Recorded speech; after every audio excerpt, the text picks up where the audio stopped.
Afternoon, everybody. I want to talk something in relation to what's happening in Ukraine right now. Russia government is planning an incursion. If you remember the history of Ukraine, Ukraine was part of the former USSR. But time has come now for Russians to regain the territory. We need to understand Russia is a former Soviet Union that was dismantled in 1990 under the agreements of Reagan or the first George W. Bush of think and the Mikhail Gorbachev after Cold War. Russia is an independent sovereign superpower. It got heavy ammunition concentrates. It's armed, it's a nuclear armed state. It's amongst the G8 bureaucracy. Russia has got the capacity to fight to death. Nobody can attack that country without first of all initiating a diplomatic dialogue. Russia is claiming for what it belongs and what belongs to it. Russia itself will not entertain nonsense from the NATO cooperation and affiliation and under conspiracy of the United States to be maimed, to be buried to the backyard. Under no whatsoever circumstances will Ukraine join NATO, neither European Union, as long as Vladimir Putin and his oligarchs are in power. Russia doesn't mind losing treaties and diplomatic ties and business opportunities with the West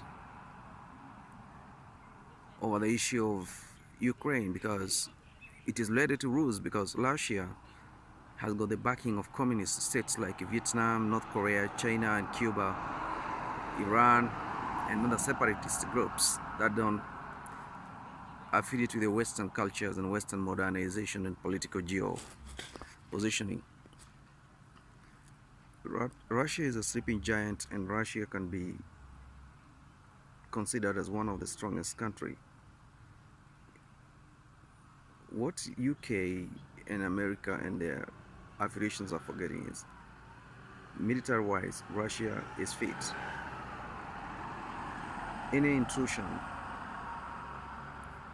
or deployment of the American and NATO drills within range of Russia is an attack.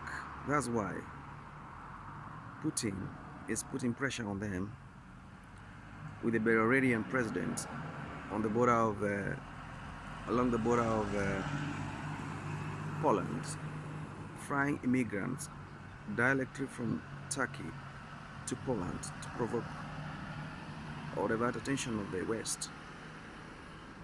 China is still watching as well. It's checking on the moves made by Russia, and this will be a very big problem.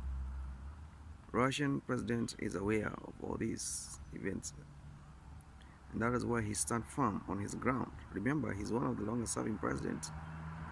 Biden just came to power the other day, and the other Western presidents. But Vladimir Putin has been power for the last 20 days, so 20 years. So he understands and understood the geopolitics and diplomatic international relations very well, and military incursions. He's going for what he wants. He wants to establish the territorial treaties with the former Soviet states, and this is going to happen whether West like it or not. It's going to take place, and Putin is not going anywhere. He's going to be the president of the states. America is losing its diplomatic policy, and its foreign policy is lukewarm by the West, by the East. No way America can go to war with Russia. Iran is waiting. China is waiting. It has problem with Venezuela and Cuba. No matter how it might try to convince these states to abscond, it's not going to happen. It's not going to take place, regardless of whatsoever circumstances. We need to understand Russia as it stood with the Syrian president, firmly provoking West invasion and establish the treaty it wanted. These political and military standoffs, they give us an understanding of the concept of what to do or what to expect out of such kind of scenarios. And Russia is fundamentally and strategically positioned in a way it has influence on the Eastern European countries in many ways.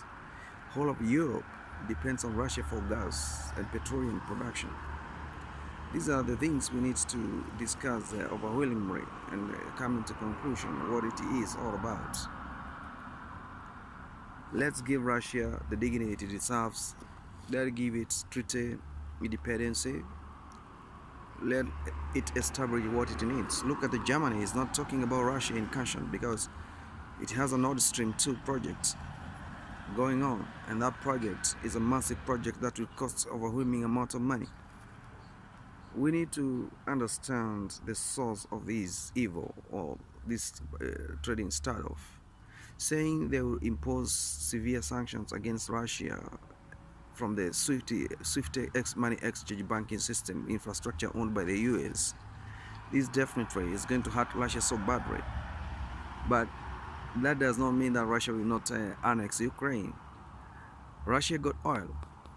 They got oil. They don't need West, but West needs Russia for space technology and telecommunication and all those. So Russia is vital and it is paramount. It is important. I'll come back shortly with messages. For this, we will continue. We will ensure exactly what we need to ensure, what we need to put in place. Vladimir Putin is not a president to lukewarm or to provoke. Biden, you need to strategize, you need to think critically to change the situation as it is.